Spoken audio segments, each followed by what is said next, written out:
자, 수업하자. 여러분들이 교과서 최소 10번 이상 읽었지? 자, 오늘 내가 할 거는 교과서 다시 읽는 게 아니고, 자, 규세한 교과서에 있는 옆 날개, 또 학습활동 위주로 해서 아주 간단히 그냥 핵심만 짚을 거야. 여러분들은 교과서를 내가 수업 끝나고 나면 지금까지 한 것처럼 계속 읽고, 또 읽기 바랍니다. 자, 시작하자. 자, 인문예술 분야의 글 읽기. 자, 물론 이 부분은 지난번에 시험에서 안 났지만 혹시 모르니까 읽긴 읽는다. 여러분들이 본문을 읽어보시고 옆날개 위주로 정리할게. 자, 인문예술 분야의 글 읽는 방법 이렇게 돼 있지? 자, 읽어볼게. 글에 담긴 세계에 대한 인문, 예술적 인식을 비판적으로 판단하며 읽기. 자, 밑에 읽어볼게. 세계에 대한 인식에 반영된 주요 용어와 표현에 유의하고 관련된 사상이나 개념에 대한 배경 지식을 떠올리며 읽는다. 두 번째, 필자의 세계관이 타당하고 적절한지를 판단하며 읽는다.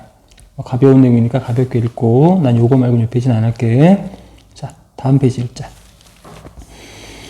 자, 인문예술 분야의 글 읽기 방법 두 번째, 예술과 삶의 문제를 대하는 태도를 비판적으로 판단하며 읽는다.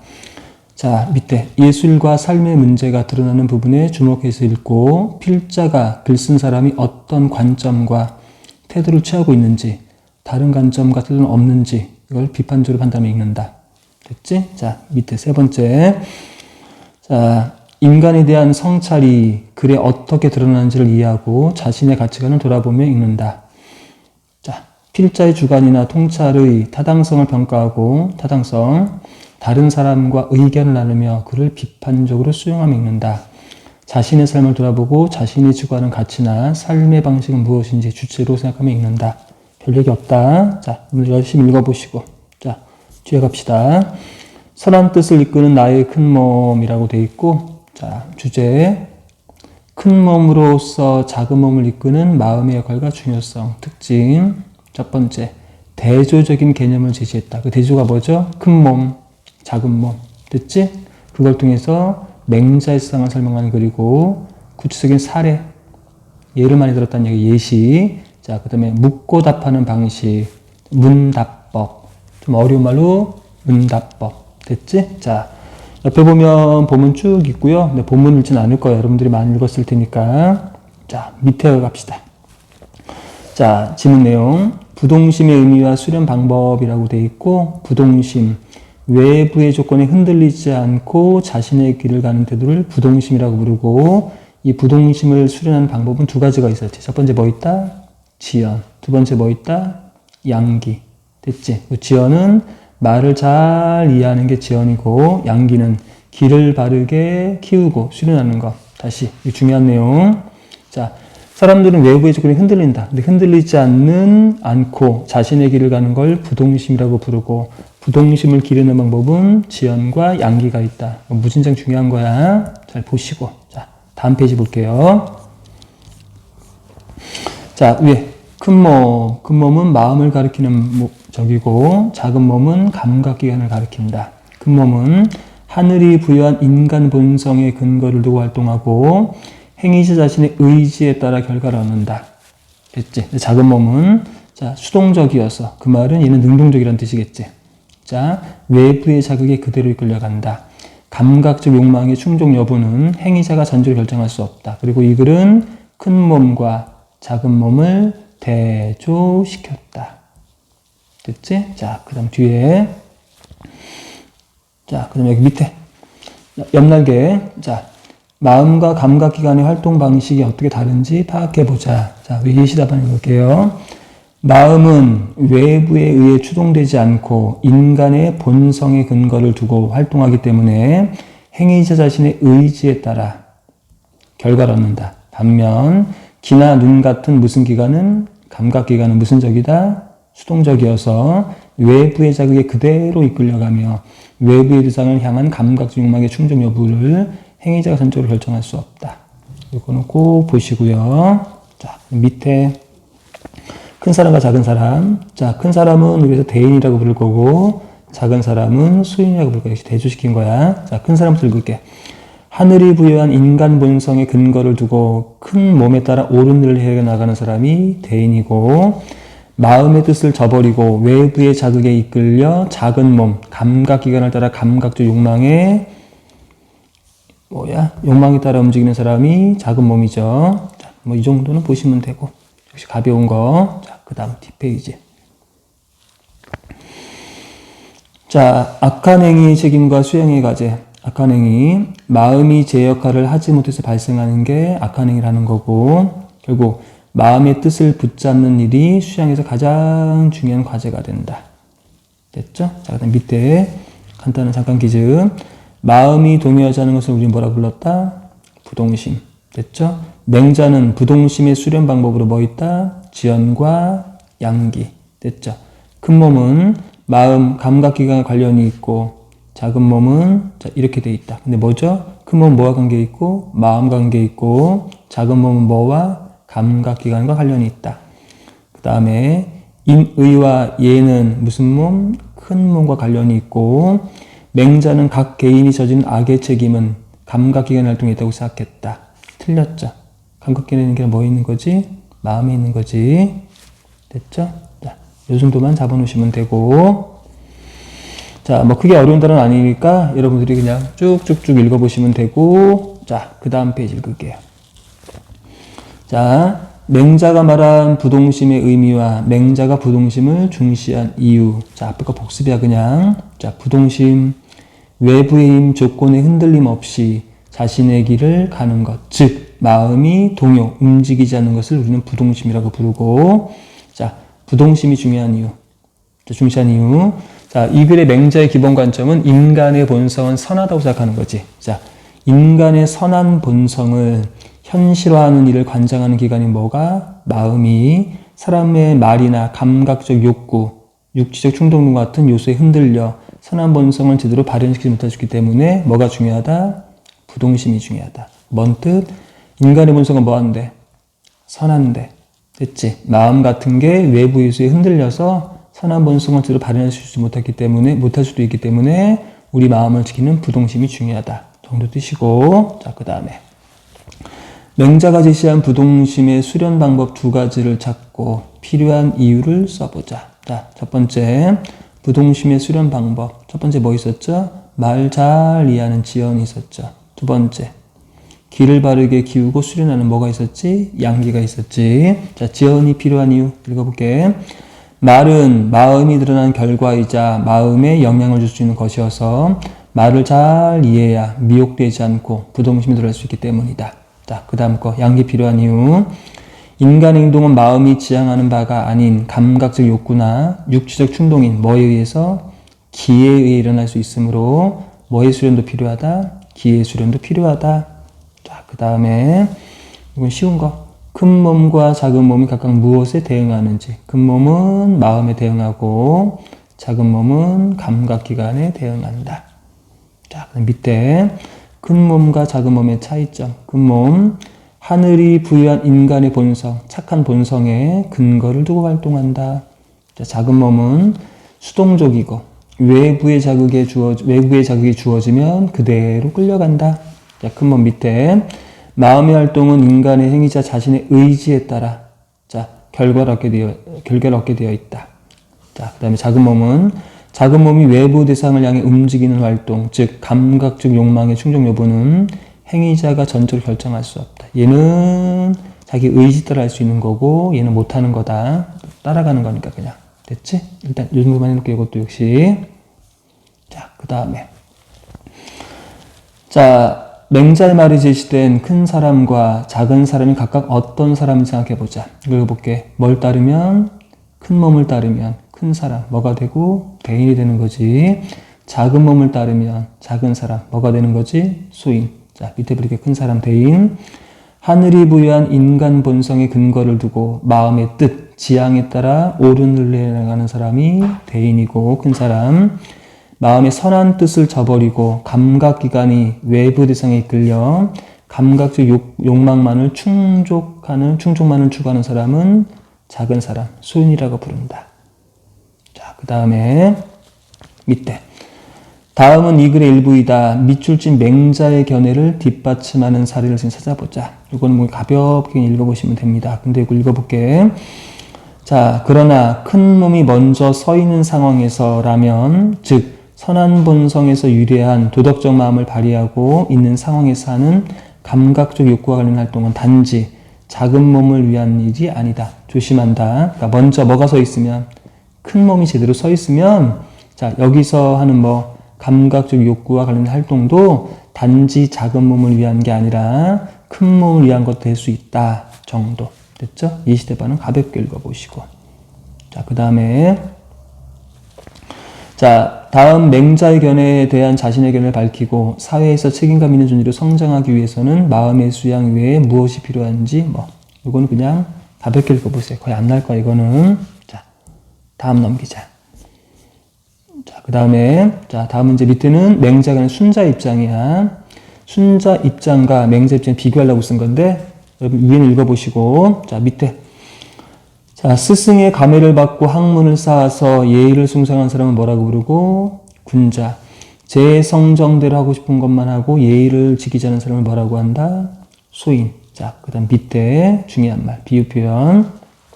자, 순자는 무딘 칼은 뭘 비유한 거냐면 사람의 악한 본성을 무딘 칼로 비유한 거고, 그 다음에 스승의 감화를 받고 예의를 일으켜서 성정을 교정하고 훈련한 것은 숫돌에 가는 것을 비유한 거다. 그치? 그리고 기본적으로 순자는 인간의 본성은 악하다고 본 사람이다. 맹자는 선하다고 본 거고. 자, 그 다음 밑에. 순자가 생각하는 군자와 소인이 어떤 사람인지. 군자는 스승의 감화를 받고 학문 쌓아서 예의를 숭상하는 사람. 소인은 제 성정대로 하고 싶은 것만 하고 예의를 지키지 않는 사람. 됐지? 자, 그 다음 밑에. 자, 다음은 인간이 악한 행동을 하는 이유에 대한 맹자 입장이다. 윗글과 비교하여 맹자와 순자가 사람의 본성에 대해서 어떻게 다르게 생각했는지. 자, 읽어볼게.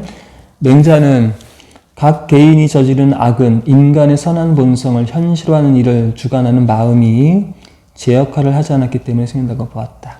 자, 이제 예시답안 읽어볼게. 맹자는 사람의 본성이 뭐하다고 봤다? 선하다고 봤다. 순자는 뭐하다고 여겼다? 악하다고 여겼다. 됐지? 뭐 그 정도. 그 다음에 나머지는 읽어보시고 역시 자, 밑에도 그냥 읽어보시기 바랍니다. 자, 3-1은 이 정도로 그냥 가볍게 해놓을게. 자, 그 다음에 세잔 얘기. 자, 뭐 어려운 건 아니었지? 여러분 같이 읽었었고. 자, 주제. 세잔과 입체파의 예술에 대한 관점과 작품 경험에 대한 특징. 미술사의 흐름에 따라 글을 전개하는 글이고 구체적인 작품의 사례를 들어서 작품 경향과 예술에 대한 관점을 설명하는 글이고 예술에 대한 관점과 작품 경향의 무슨 점? 차이점 중심으로 설명한 글이다. 그리고 본문은 여러분들이 많이 읽어보시기 바랍니다. 자, 옆에 옆날개 인상주의자들이 화폭에 담고자 했던 것은 무엇인지 찾아보자. 읽어볼게요. 인상주의자들은 뭐가 변함에 따라? 빛이 변함에 따라 그 빛을 받는 자연 속 대상들의 표면에 일어나는 뭐 변화? 색 변화. 외부에서 관찰한 자연의 순간순간적인 모습과 그것에 대한 시각적 인상을 현장에서 화폭에 담아내고자 했다. 됐지? 이게 인상주의 화가들의 생각이야. 인상주의 화가들은 현장에서 화폭에 담아내는 거니까 실제 자연 속에서 뭐 밖에 나가서 그림을 그리고 그랬겠죠. 집에서 그리지 않고. 자, 밑에. 자, 인상주의와 세잔의 비교. 자, 인상주의. 윤곽선이나 형태, 입체감보다는 색치 효과를 중시했고, 그 다음에 외부에서 관찰한 자연의 순간순간의 모습과 시각적 인상을 현장에서 화폭에 담아내고자 한 사람이 인상주의. 현장. 자, 세잔. 대상 표면의 색이 변한다 하더라도 입체적인 구조는 변하지 않을 거야. 세잔 생각. 됐지? 그러니까 공통점은 뭐야? 색이 빛에 따라 변한다는 거는 같은 점이야. 근데 얘는 그게 다 변해도 뭔 안 변할 거다? 입체적인 구조는 안 변할 거야 라고 생각하는 거고 그림이란 선, 면, 세 개의 구성으로 이루어진 조형세계다. 됐죠? 두 개 꼭 비교하시고 자, 그 다음 페이지. 자, 뭐 세잔의 그림이 얘가 있고요. 자, 그 다음에 사과와 오렌지가 있는 정물에서 왜곡된 표현들이 많이 발견된 이유 종전의 원근법적 그림들이 지켜온 규칙으로부터 벗어나서 대상이 되는 뭘 중심으로? 물체를 중심으로. 인간 중심이 아니라 대상 중심이야. 공간 구성하는 방법을 사용했기 때문에 왜곡된 표현이 많다. 됐죠? 자, 밑에 문제 열심히 읽어보시고. 자, 그 다음 페이지. 자, 세잔 큰 나무 순소나무가 있는 생트 빅토르산의 특징. 황갈색 개통색과 청록색 개통색을 사용했다. 그래서 배경의 굴곡과 거리감을 표현했고. 자, 그 다음에 앞으로 나오는 느낌을 주는 황색과 뒤로 들어가는 느낌을 주는 청색을 번갈아 교차했다. 그래서 풍경의 원근 관계를 나타냈고, 세개띠나 조각들을 반복적으로 교차했다. 그래서 굴곡진 느낌을 만들어냈다.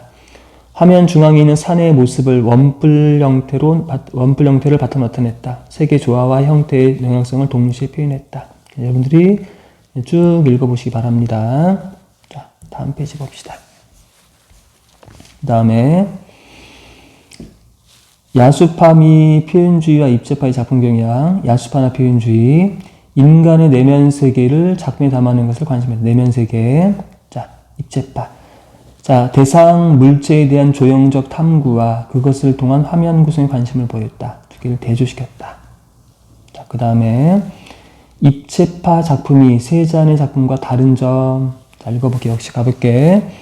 세잔은 감각적 경험을 지적인 원리와 조화시켜 감각적 사실 묘사의 바탕을 두고 기하학적인 요소들을 결합하려고 했다. 반면 입체파는 지적인 원리와 물체 형식적 구조에 더 집중하여 물체를 기하학적 형태로 분석해서 해체한 후 화면 위에 재구성. 됐지? 역시 가볍게. 자, 밑에 입체파의 특징 여러분이 꼭 읽어보세요. 자, 난 안 읽을게. 자, 그 다음 거 뒷페이지. 입체파의 공간 구성 방법. 입체파. 실제로 대상을 관찰하는 방식. 자, 전후좌우를 모두 보며 다양한 시점과 시각으로 물체 공간을 파악하고 그 전체의 모습을 구성했다. 그래서 이게 반영된 거. 입체파의 공간 구성 방법. 실제로 대상을 관찰하는 방식에 따라 전후좌우 등의 모든 시점에서 본 형태와 색칠을 종합하여 다시점으로 물체를 나타내는 공간을 구성했다. 자, 밑에 문제 있죠. 여러분들이 한번 해보세요. 가볍게. 자, 넘길게. 자, 그 다음에 여기 독서 영상 기르기 이 부분도 그냥 시간상 여러분들 그냥 쭉 읽어보세요. 그냥 내가 할 일은 아닌 것 같고. 자, 뒤에 페이지도 역시 여러분들 읽어보시고 오늘 최대한 가볍게 할게요. 자, 그 다음에 밑에 보면 예술에 대한 글 있죠? 자, 그 글인데 그냥 가볍게 읽을게.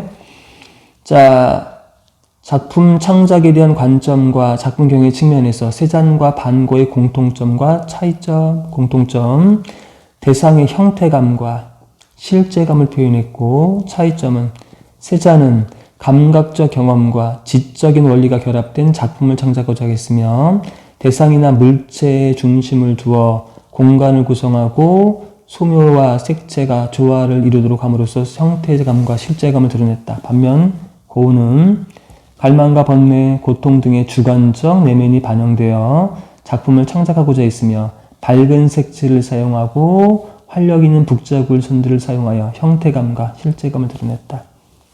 됐지? 그러니까 둘 다 형태감과 실제감을 드러내는 건 같은 거야. 근데 좀 방법이 좀 차이점이 있는 거야. 이것도 공통점인 거야. 됐지? 그 차이점 얘기인데 이 공통점 살짝 알고 계시고, 자, 밑에는 여러분들 읽어보시고. 자, 최대한 1시간 이내에 빨리빨리 할 거니까 잘 따라오시기 바랍니다. 자, 그 다음 거. 3- 사회문화의 분야의 글 읽기. 자, 읽을게. 자, 옆에 있는 날개 읽어보시고. 내가 안 할게, 지금. 자, 옆에 날개도 역시 읽어보시고. 주에. 자, 이제 평균의 시대 가고 있다. 쉬운 글이었죠? 자, 주제. 평균 위의 다양한 변수와 양상을 고려하여 자료의 의미를 바르게 파악하자. 특징. 구축인 역시 뭘 들었다? 사례. 다양한 그래프, 도표 등의 시각적 자료를 활용했다. 자, 밑에. 자, 여기 뭐 특별한 거 아니니까 읽어보시고. 자, 밑에는 아무것도 없네요. 자, 그 다음 페이지. 자, 대칭 분포와 대칭 분포 있지? 오른쪽 꼬리 분포 있지? 자, 여기서 평균값, 최빈수, 중앙값이 어떻게 다른지 파악해보자. 대칭분포에서는 평균값이 최빈수, 중앙값과 일치하거나 거의 유사한 반면 얘는 평균값, 최빈수, 중앙값이 거의 일치하지. 근데 오른쪽 거리 부분 분포에서는 평균값, 최빈수, 중앙값이 뭐가 있다? 차이가 있다. 최빈수, 중앙값, 평균값 차이가 있죠? 자, 그 다음 밑에 평균을 대표값으로 사용할 때 나타날 수 있는 문제점, 사실을 부정확하게 전달하는 경우가 있다. 됐지? 그 다음에 평균이 다양한 특성을 반영하지 못하는 경우도 있다. 그래서 전체 자료의 다양한 변수와 양상을 세밀하게 살펴야 된다. 자, 그 다음 페이지 읽을게 또. 지금 내가 하는 거는 새로운 거 하는 게 없는 거야. 여러분들이 그냥 읽은 거를 내가 다시 한번 옆날개 정리된 거 그냥 읽어주는 거야. 그러니까 그냥 가볍게 읽어보시면 돼. 그리고 이거 끝나자마자 교과서 여러분 읽으세요. 자, 밑에 읽을게. 자료의 범위를 고려해야 되는 이유, 문제 상황. 자, 우리나라 날씨는 연교차, 일교차가 크기 때문에 뭐만으로는 평균 기온만으로는 정확한 정보를 얻을 수 없다. 고려할 상황. 월별 평균 기온, 월별 기온 차이, 하루의 최고와 최저의 기온 등을 알아야 정확한 정보를 파악할 수 있다. 다시 말하면 자료에 뭘 정해야지? 범위를 정해서 다양한 요소를 고려할 수 있어야 된다.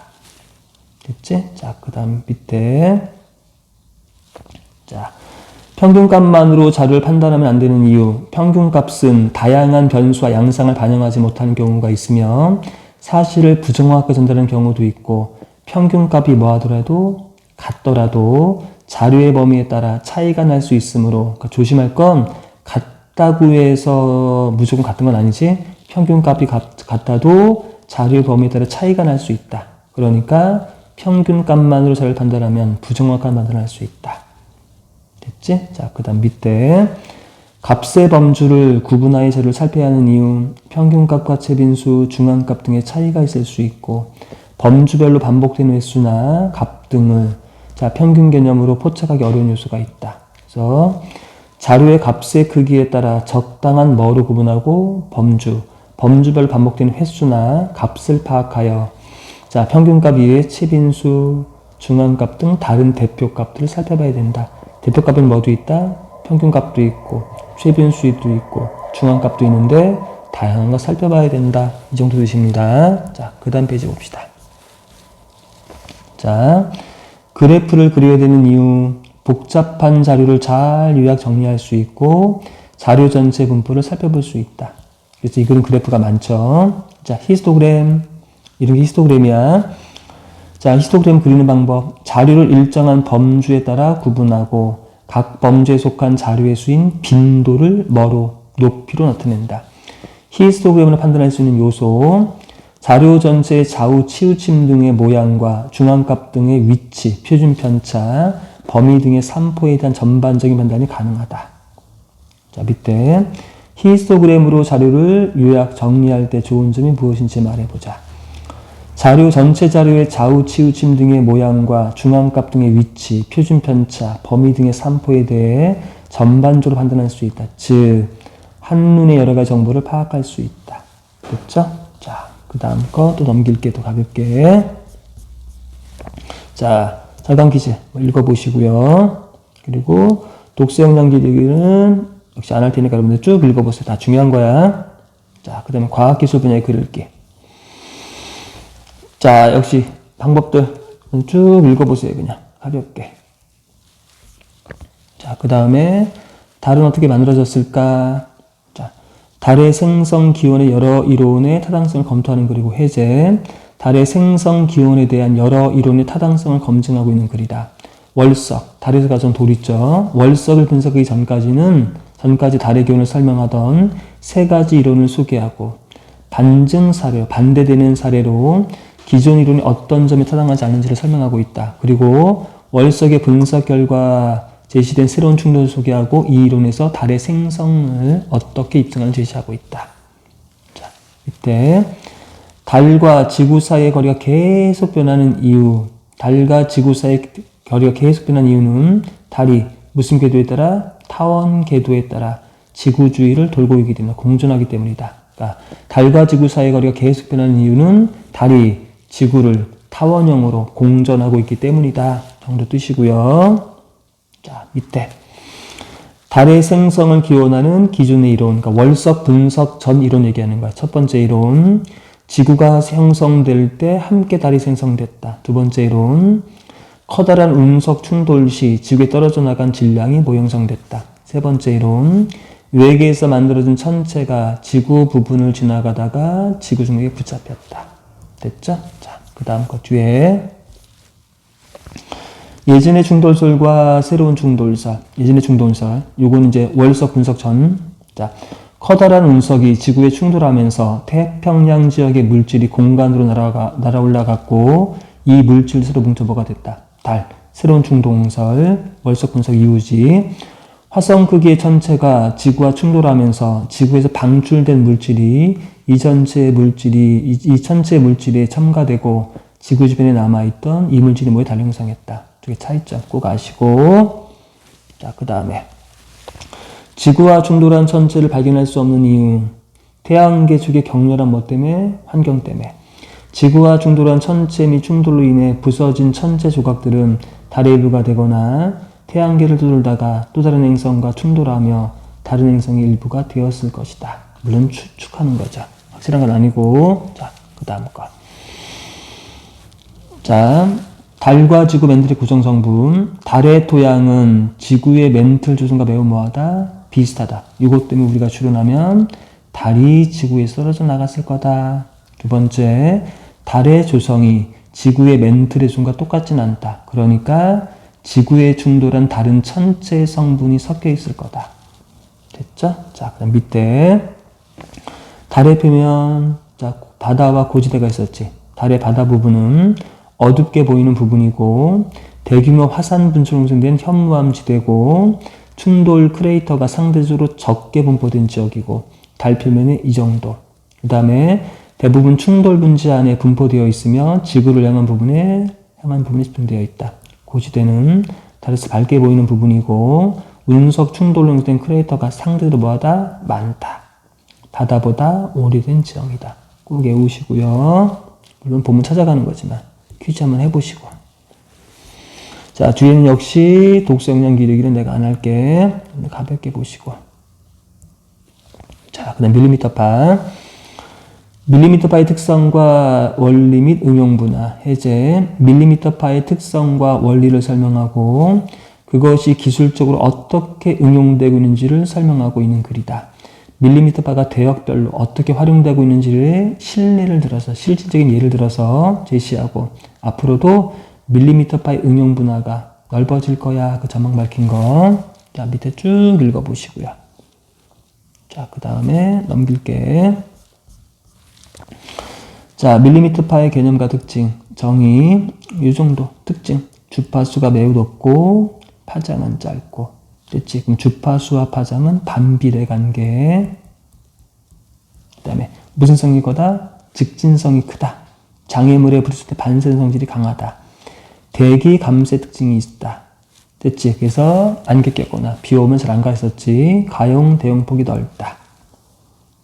자, 그다음 밑에 밀리미터파의 주파수가 매우 높아 생기는 특성. 주파수가 높으면 전파의 파장이 뭐해진다? 짧아. 뭐가 커진다? 직진성.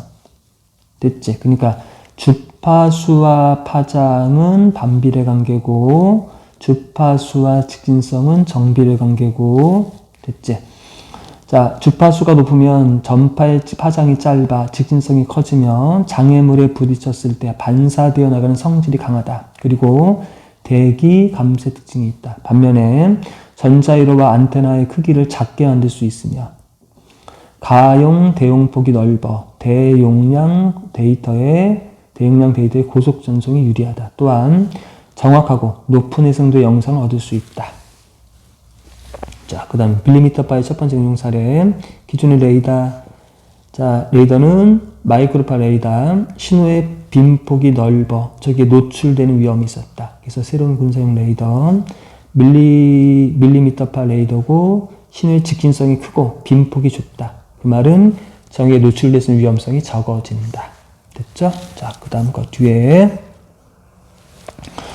자, 비가 오거나 안개 낀 날에 밀리미터파를 이용한 통신 시스템의 성능이 떨어진 이유. 자, 위에 답 있죠. 전파가 점자파 신호가 산소 분자가 있는 매질을 통과할 때 일부 신호가 산소에 흡수되어 열로 변해 사라지고 나머지 전자파만, 즉 세기가 감쇄된 신호가 목적지에 도달하기 때문에 통신 성능이 뭐해진다? 떨어진다. 됐지? 그러니까 감쇄된다는 뜻이고. 자, 그 다음에 대역별로 어디에 쓰는지는 여러분들 한번 읽어보시기 바랍니다. 자, 물론 유치한 문제지만 이것도 나올 수 있어, 시험에. 자, 그 다음 거.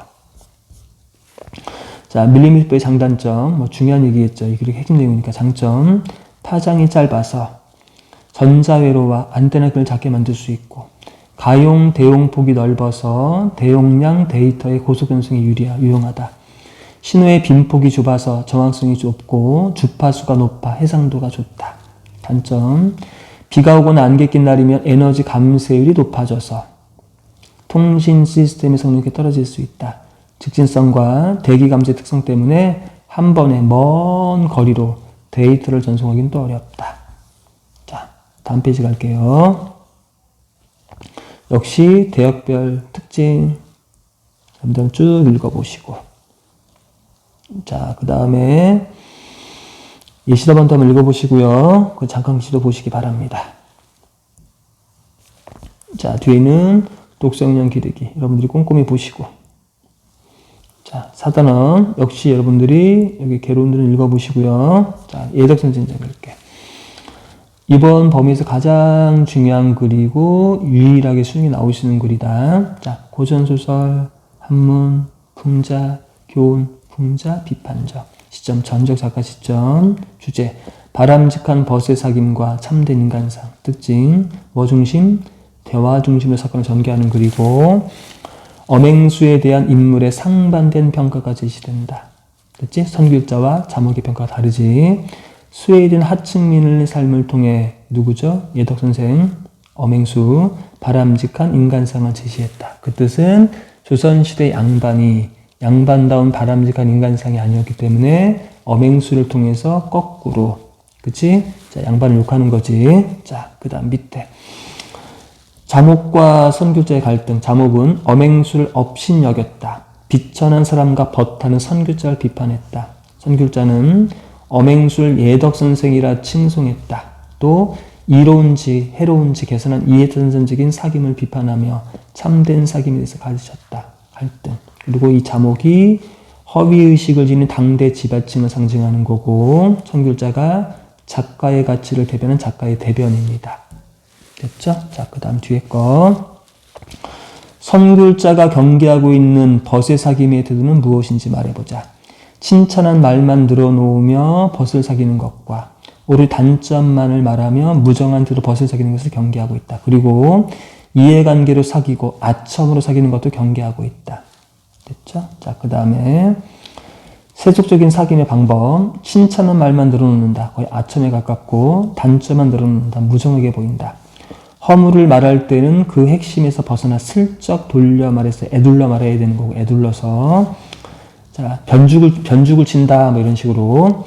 장점을 마치 숨겨놓은 부분을 발견하듯이 은근히 말해준다. 어휘적으로 허물을 말해 핵심에서 벗어나 슬쩍 돌려 말하는 걸 완곡이라고 말해도 되고, 변죽을 울린다. 관용적 표현이야. 뭐 그 정도로 알아도 되고. 자, 그 다음 뒤에는 안 읽을게요. 자, 그 다음에 선귤자가 생각하는 벗을 사귀는 훌륭한 태도가 뭔지 파악해보자. 선귤자는 훌륭한 사귐은 꼭 얼굴을 마주해야 할 필요가 없으며, 훌륭한 벗은 꼭 가까이 두고 지낼 필요가 없다고 하며, 뭐로 사귀어야지? 마음으로 사귀어야 덕과 의리가 통하는 벗으로 만날 수 있다. 밑에 엄행수의 댐댐이 욕심 없이 자신의 삶에 만족하며 꾸밈없이 살아간다. 안분지족, 안빈약도. 됐지? 묵묵하고 성실하게 살아간다. 자신의 직분에 충실하다. 검소하고 소박한 성품을 지녔다.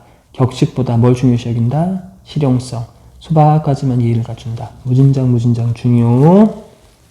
자, 그 다음 페이지 넘길게요. 자, 여기는 아무것도 없고. 선교자의 말을 통해 알 수 있는 음행수 됨됨이. 앞에 거랑 똑같다 사실은. 엄행수는 자신의 직분에 뭐하고? 충실, 남의 것을 탐하지 않고 자신의 직분수에 만족, 또 검소, 수박, 꿈이 없는 태도, 성실. 됐죠? 자, 그럼 넘길게요. 자, 이 글에 담긴 작가의 의도. 엄행수 됨됨이 자신의 직분에 성실하게 임했다. 검소하고 수박하게 살아갔다. 남의 것을 탐하지 않으며 분수에 맞게 살아간다. 작가의 의도. 엄행수의 삶의 질을 칭송함으로써 허례의식에 얽매이고 허위의식을 가지고 있는 당대 양반을 계층을 뭐했다? 풍자하고 비판했다. 자, 그 다음에 선교자가 엄행수의 이름을 감히 부르지 못하고 뭐라고 불렀다? 예덕선생. 그 이유 선교자는 엄행수의 인물됨을 높이 평가하고 있으며 엄행수를 대은으로 여기고 있다. 나아가 엄행수가 성인의 경지에 이를 수 있다고 여기며 엄행수가 자신에게 깨우침을 준 스승이라고 생각하고 있다. 이 때문에 선교자는 엄행수의 이름을 감히 부르지 못하고 뭐라고 부른다? 예덕선생이라고 부른다. 문제 여러분들 해보시고요. 뒤에 독서역량 기울기 내가 안 하겠습니다. 여러분들 열심히 읽어보시고. 자, 그 다음 거. 자, 지역의 특성을 고려한 글읽기. 역시 여러분들 읽어보시기 바랍니다. 그냥 가볍게. 자, 그리고 쉬운 걸. 안녕, 코르드나. 자, 역시 가볍게 읽을게. 자, 첫 번째. 로사와 피닌이 전봇대를 대하는 태도라고 되어 있는데, 위에 예시사반 있죠? 읽어보세요. 그냥. 뒤에 가면 정리가 되어 있을 겁니다. 자, 뒷페이지. 자, 지금 읽는 글, 여기 써 있는 거 한번 읽어보시고, 아까 금방 말한 전봇대 얘기 있었지? 전봇대. 자, 신비롭고 무섭고 광활하고도 영원한 미지의 세계. 뭘 상징한다? 근대와 피니는 전봇대를 신뢰하며 가까이 올라가기도 하는 등 무슨 태도? 대담한 태도. 동생 로사는 전봇대의 길을 가만히 대보는 것을 만족한다. 무슨 적? 소극적. 굳이 말하면 적극적. 됐지? 자, 그 다음 페이지. 자, 코르드나가 어떤 성격의 암소인지 파악해보자. 고지식하고 명상은 즐기며 평화롭게 살아가는 걸 좋아한다. 차분하며 태평스러운 면모도 지니고 있다. 자, 그 다음에 뒤에 넘길게요. 자, 뒤에 뭐 줄거리밖에 없네. 자, 그 다음에 자, 이 암소와 이어지는 두 쌍둥이 남매의 마음. 오랜 세월 단짝처럼 지내며 사랑을 함께 나눈 코르데라와 헤어져야 하는 것이 매우 슬프고 안타까웠을 것이며 뭐가 컸을 거다? 상실감. 자, 그 다음에 뒤에 중요한 문제죠. 기차, 철길과 전선, 전봇대에 대한 인식의 변화. 처음에는 단순히 근대화의 상징, 미지의 세계에 대한 동경의 대상, 경애와 공포의 대상. 나중에 소중한 존재, 그 뭐 있었죠? 코르데나. 또 하나 누구 있었지? 오빠. 빼앗아가는 적대적인 세계를 상징하고 원망의 대상이다. 그 다음에 피닌이 기차를 향해 주먹을 쥐어 보이며 악을 쓴 이유가 무엇인지 말해보자. 코르데나가 기차에 의해 도살장으로 끌려가서 지체 높은 양반들과 사제들, 졸부들 입에 들어갈 소고기가 된다고 생각하기 때문이다. 즉, 기차가 코르데나 암소를 빼앗아간 줄로 여기고 원망하고 있다. 자, 그 다음 페이지. 자, 여기는 뭐 읽어보시고 가볍게. 자, 그 다음에 로사가 들은 전봇대 진동음 소리, 어릴 적, 소음, 소리, 음색, 신비, 편지, 남모른 두 존재가 주고받은 언어라고 생각했는데 피닌이 징집, 군대에 끌려간 이후에는 눈물과 체념의 노래고 고독과 죽음의 노래다. 중요한 문제. 자, 그 다음에 여기 문제에 대한 답 읽어보시고요. 자, 그 다음에 희생양으로서의 코르데나와 피닌, 코르데나, 돈 많은 대식가들과 졸부들의 식탐을 채우기 위해서, 피닌은 전쟁이라는 세상의 광기와 타인의 야망을 위해서, 코르데는 결국은 소고기의 밥상에 오를 테고, 피닌은 포신이 되기 위해 전쟁에 끌려가겠지. 둘 다 근대 문물과 전쟁의 탐욕과 폭력으로 이제 못했다. 희생. 자, 다음 페이지 읽을게요. 자, 그 다음에 독서 역량 기르기 역시 내가 안 읽을 거야. 이제 쭉 읽어보시고. 자, 그 다음에 6번. 자, 매체. 워낙 쉬운 거니까 읽어보시면 돼. 자, 뒤에는 어느새 우리 이야기부터 시작해서 뒤쪽까지는 뭐 어려운 거 없으니까 여러분들이 한번 그냥 쭉 읽어보시기 바랍니다. 끝까지. 뒤쪽 내가 안 읽을 거야, 일부러. 자, 그냥 뭐 아무것도 안 해줄 수 없어서 그냥 가볍게 읽어준 건데, 여러분들이 그냥, 이 수업은 뭐 듣든 안 듣든 상관이 없는데, 그냥 가볍게 읽어보시고, 지금부터는 뭐 하냐면 교과서만 달달달달 외우는 거야. 그리고 내가 준 교사행 문제 풀고, 그리고 공부하다가 모르는 거 있으면 문자로 물어보시면 답을 해주겠습니다. 그리고 공지사항 하나 얘기해 줄게. 자, 내일 학교 시험 끝나지? 시험 끝나고 나면, 자, 내일 학교 끝나자마자 바로 학원에 잠깐 들린다. 자, 일주일 동안 한 자료와 숙제가 있으니까 반드시 좀 귀찮더라도 학교 시험 끝나면 내일 바로 학원 들렸다 잠깐 가시기 바랍니다. 여기까지만 할게요. 그리고 꼭 공부하다가 모르는 거 있으면 질문 던져. 내가 오늘 새벽 1시까지는 질문을 받아줄게. 여기까지만 합시다.